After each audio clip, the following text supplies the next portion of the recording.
एक छोटे से गांव में एक बूढ़ा बाबा रहता था। सुबह का वक्त था, सूरज निकल रहा था और परिंदे चहचहा रहे थे। चलो नई सुबह का आगाज करते हैं। और परिंदों की चहचहाहट कितनी अच्छी लग रही है। आओ मेरी प्यारी बकरियों।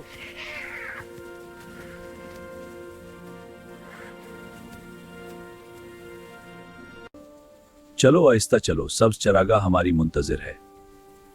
कितनी खूबसूरत फूल और ततलियां हैं रास्ते में। हाँ पहुंच गए, अब आराम से चरो।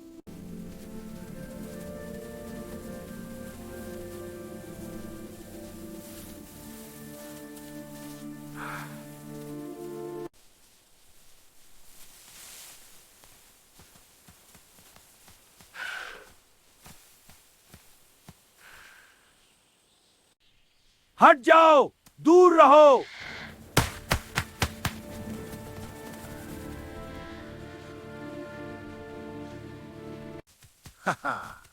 रुक जा, मेरी बकरियों को छू नहीं। अरे ये बूढ़ा बहुत हिम्मत वाला है।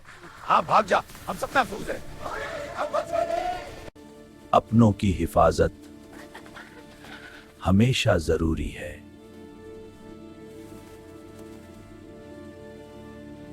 जो बच्चे अपनी मामा और पापा से प्यार करते हैं वो हमारे चैनल कार्टून के दुनिया को सब्सक्राइब करें, और घंटिक निशान को दबा और फॉलो करें, और इस वीडियो को जरूर शेयर करें।